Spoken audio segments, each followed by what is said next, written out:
안녕하십니까, 윤석현 변호사입니다. 법인 파산 절차에서 이제 법인 회생 절차도 마찬가지지만은 법인 파산 절차에서 채권이 이제 인정이 일단 돼야 되고 액수가 이제 정해져야 되겠죠. 그래야지 배당을 하거나 변제를 할 수가 있게 되기 때문에 그런 건데, 일단은 법인 파산은 기본적으로 실무상 법인 파산 신청하는 사건들 대부분이 자산이 거의 없습니다. 배당할 재산이 거의 없는 경우가 대부분이고, 있는 경우에 자산이 일부 있는 경우에 이제 배당이나 변제를 하게 되거든요. 자, 그런데 일단은 그게 이제 파산 절차의 핵심인데, 채권 조사 확정 재판이라는 걸 자꾸 물어보셔가지고 제가 오늘 말씀을 드리겠습니다. 우선 채권 조사 확정 재판은 이제 법인 회생에도 절차에도 있고 법인 파산 절차에도 있고 간이하게 이제 채권의 존재 여부하고 액수를 정하는 그런 절차거든요. 그 전에 이제 권리를 좀 알아야 됩니다. 권리를. 파산 절차에서는 건전한권이나 질권, 가등기담보, 양도담보 이런 것들을 별채권이라고 부릅니다. 별채권. 그리고 이거는 이제 회생 절차에서는 회생담보권이라고 불러요. 그러면 이 별채권 같은 경우는 이제 배당할 때, 중간 배당할 때 담보가 이렇게 담보물이 시가가 1억인데 담보 액수는 이자까지 막 늘다 보니까 1억 2천이 되는 경우가 있을 수 있잖아요. 그러면 2천만 원은 그 담보물에서 변제를 못 받게 됩니다. 그죠? 그러니까 2천만 원은 일반적인 그냥 파산 채권이 되는 거죠. 회생에서는 회생 채권이 됩니다. 담보권으로 이게 우선 변제 범위를 초과해서 이제 채권이 있다 보니까 목적물 가액만큼만 우선 변제가 되는 거니까요. 자, 그래서 별채권이라든지 이런 담보권들은 중간 배당 시에 담보 예정 부종액을 소명을 하면 되고, 최후 배당 시에는 이제 그때는 이제 담보권의 액수가 확정이 되기 때문에 확정액을 이렇게 소명만 하면 되는 겁니다. 그리고 재단채권이라는 게 있어요. 요건 회생 절차에서 공익채권하고 같은 건데, 이건 대체로 파산 선고 결정 이후의 원인으로 발생하는 채권이고, 조문에 적혀져 있습니다. 파산 관련해서는 재단채권은 채무자 회생 및 파산에 관한 법률 제473조에 자세하게 규정되어 있습니다. 이걸 오늘 다 읽지는 않겠습니다. 이 재단채권은 회생 절차에서 공익채권은 이게 신고 대상도 아니고 그 다음에 조사 대상도 아닙니다. 재단채권은 파산 절차와 관계없이 수시로 변제를 해야 됩니다. 그리고 변제를 안 하게 되면은 일반 민사소송을 제기할 수 있습니다. 관제인을 상대로 물론 해야 되겠죠. 그래서 이 재단채권인 경우에는 이에 대한 조사를 근데 재단채권이냐 아니냐 이런 다툼 자체가 있는 경우는 이제 조사를 거쳐가지고 법인의 재단채권 승인이라고 한 절차를 받게 되거든요. 그러니까 재단채권은 배당 절차를 통해서 이게 채권이 소멸하는 것이 아니고 통상적인 변제에 의해서 되기 때문에, 재단채권자는 자기 채권에 대해서 이의를 당하게 되면은 일반적인 민사소송을 제기하면 되는 거고, 관제인을 상대로. 파산 관제인은 그 재단채권 부존재 확인 소송 같은 것을 해서 정리를 할 수도 있습니다. 자, 문제가 되는 건 채권조사 확정재판과 관련해서 문제가 되는 건 바로 파산채권입니다. 파산채권. 파산채권은 주로 파산 선고 결정 이전의 원인으로 생긴 채권, 그리고 별채권, 재단채권 이런 것 제외한 나머지 채권을 파산채권이라고 이해하시면 되겠습니다. 회생 절차에서는 회생채권인 거죠. 파산채권이. 이 파산채권 같은 경우는 이제 채권 신고를 해야 돼요. 채권 신고를 해야 되고, 그리고 조사도 필요합니다. 채권의 존부와 액수에 대해서. 그러면 이제 다른 채권자나 A라고 하는 채권자가 자기 채권을 신고를 했어요.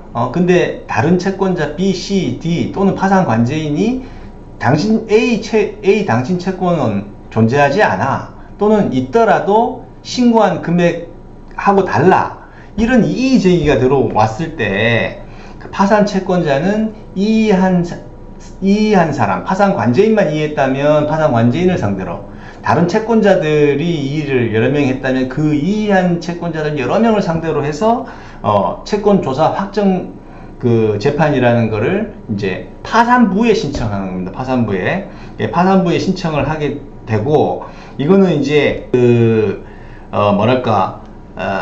마찬가지로 간이하긴 하지만 뭐 신문 기일이 지정되고 신문을 하기 때문에 신청서를 반드시 제출을 해야 됩니다. 그리고 뭐 상대방도 뭐 말할 게 있으면 의견서나 준비서면으로 내면 되는 거고, 요거는 주의해야 될 게, 채권조사 확정재판은 그 파산 절차에서 조사기일, 일반 조사기일이 있고 또 특별조사기일이 있는데, 그 조사기일로부터 1개월 이내에 무조건 저희 신청을 해야 됩니다. 서면으로. 이 기간이 연장되거나 추후 보완되지 않습니다. 그리고 나서 이제 신문 기일이 지정되면 양쪽 당사자 출석해가지고 이 기냐 아니냐, 존재하냐 안 하냐, 액수가 맞냐 안 맞냐 이렇게 되는 거거든요. 그 심판 대상은 채권의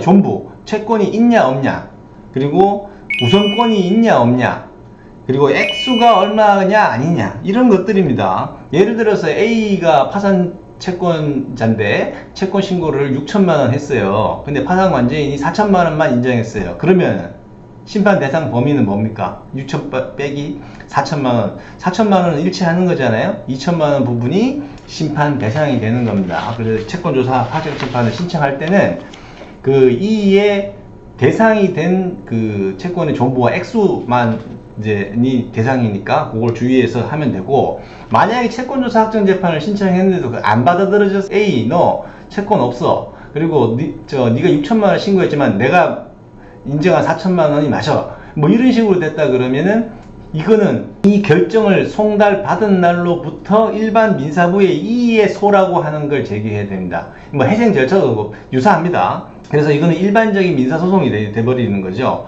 그래서 그 채권 조사 확정재판이라고 하는 거는 그 파산 채권자가 하는 거고, 파산 채권자가 하는 거고, 그리고 채권의 존부와 액수에 대해서 하는 건데, 신청하는 기간이 딱 정해져 있다. 왜냐하면 이 절차가 집단적 이해관계 조절 절차니까 신속하게 끝나야 되거든요. 채권이, 한 사람 채권이 있냐 없냐, 뭐 액수가 얼마냐, 이것 때문에 전체적인 절차가 지연되면 안 되기 때문에 그렇습니다.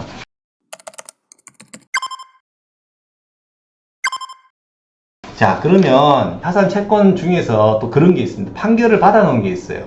자, 그런데 그거 인정 못 하겠어요. 그러면 어떻게 되느냐? 채권조사 확정재판 신청하는 게 아닙니다. 그럴 때는 판결이 되어 있는 판결문이 있는 경우에는 청구 이의의 소를 해야 되고, 또는 법률 위반이나 뭐 여러 가지가 있으면 재심 같은 것을 제기해서 다투는 겁니다. 채권조사 확정재판은 되지 않습니다. 왜냐하면 판결을 받았다는 건 그 채권이 존재한다는 게 법률상 기판력 때문에 인정되는 거고, 액수도 그게 맞다라고 되는 거기 때문에 그 효력을 깨려면 채권조사 확정재판 같은 이런 간이한 절차로는 해결이 안 되는 거죠. 그래서 일단은 채권조사 확정재판을 내가 해야 되냐 말아야 되냐는 일단 자기 권리 종류를 알아야 돼. 별채권, 재단채권, 파산채권 어느 거냐, 이거를 일단 우선 구별해 내야 되고, 파산 채권자가 이제 하는 건데, 이럴 수도 있습니다. 파산 채권인데 이미 파산 선고 결정 전에 민사 소송이 진행 중인 경우가 있어요. 그러면 그 진행 중인 것을 없애고 새롭게 채권조사 확정재판 신청하는 건 좀 소송 경제적으로 좀 그렇잖아요. 그럴 경우에는 소송이 일단 중단됐다가 수개 신청을 해서 해당 민사소송에서 해결을 보면 되는 겁니다. 그걸 또 채권조사 확정재판 한다고 이거 끌어들이고 이러면 안 됩니다. 자, 그래서 채권조사 확정재판이라고 하는 건 뭐 채무자가 할 수도 있는 거고, 채권자가 할 수도 있는 거고, 파산 관제인이 할 수도 있는데, 당사자들이 이 당한 사람이 하는 거죠. 이 당한 사람이 이 한 사람을 상대로 해서 하는 거거든요. 그런데 권리가 파산 채권의 경우에 채권조사 확정재판을 할 수가 있고, 소송이 없었던 경우, 파산 선고자 소송이 없었던 경우에 신청하는 거고, 그리고 기간이 정해져 있고, 다툴 수 있는 그 범위는 파산 채권의 존부와 액수, 이런 것들이다 라고 해서 이해를 해 두시면 되겠습니다. 그래서 채권조사 확정재판은 별도의 사건 번호가 부여가 되고, 별도 파산 절차 내에서 신문 절차가 진행돼서 거기서 이제 보는데, 보통 실무상은 여러 건 쌓아놓고 채권조사 확정재판 들어오면 모아놨다가 변호사하고 앉아가지고 관제인하고 판사하고 앉아가지고 그냥 거의 대부분 조정식으로 해서 끝내버리고 뭐 그러기도 하거든요. 그래서 그런 것들이 있는데 채권조사 확정제 제 블로그에 자세하게 정리를 해놨으니까요. 그 부분 보시기 바랍니다. 그리고 변호사들도 항상 이거 채권조사 확정재판은 제척기간이 있다라는 제소기간이 있다라는 거 이거를 반드시 기억을 해뒀다가 의뢰인에게 피해를 주는 일이 없도록 유의하셔야겠습니다.